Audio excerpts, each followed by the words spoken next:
So last month, the Canadian Foreign Minister issued a tweet calling for the release of 2 activists who'd been detained in Saudi Arabia. And the Saudi reaction was fierce. Yes. Tom Friedman called it an absurd overreaction. Others have said it was quite out of line. The Saudis, you pulled your students from Canada, people receiving medical treatment, diplomats, froze airlines. It's been a deep freeze between the 2 countries. Chrystia Freeland, the foreign minister, was here yesterday and said you two have been talking. I just wonder if you could comment on where you see that dispute, how it's evolving, how it will be resolved, and also talk about human rights in Saudi Arabia, which she's not the only one to have raised concerns about crackdowns on activists broadly. Yes, 2 things. The students are in Canada until we can find a place to move them, so we didn't pull out the students. The patients, we don't have patients in Canada. I believe there were only 2. Okay. So that's exaggeration. We stopped new investment in Canada, and we stopped new Canadian investment in Saudi Arabia, and we stopped airline traffic to Canada, and we asked Canada to take their ambassador back, and we recalled our ambassador, but we didn't cut relations. It is outrageous, from our perspective, that a country will sit there and lecture us and make demands. We demand the immediate release. Really, we demand the immediate independence of Quebec. We demand the immediate granting of equal rights to Canadian Indians. What on earth are you talking about?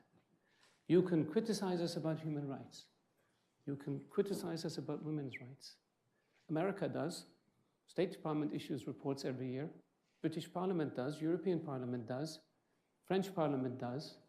German government does. Others too. That's right. That's your right. We can sit down and talk about it. But we demand the immediate release. What are we, a banana republic? Would any country accept this? No, we don't. You do this, you play into the hands of the extremists who are opposing our reform process.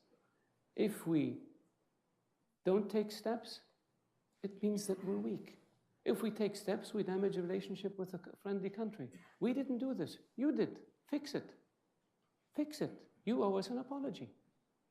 You can talk to us about human rights anytime you want. We'd be happy to have that conversation like we do with all of our allies.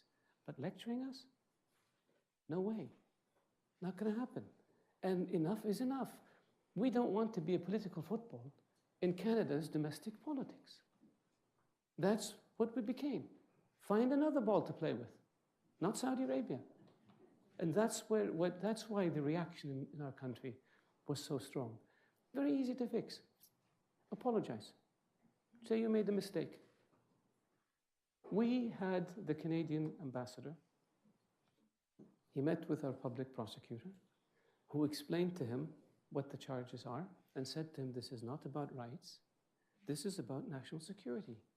These were individuals who are accused of taking money from governments, accused of recruiting people to obtain sensitive information from the government and passing it on to hostile powers, accused of raising money and providing it to people who are hostile to Saudi Arabia outside of Saudi Arabia.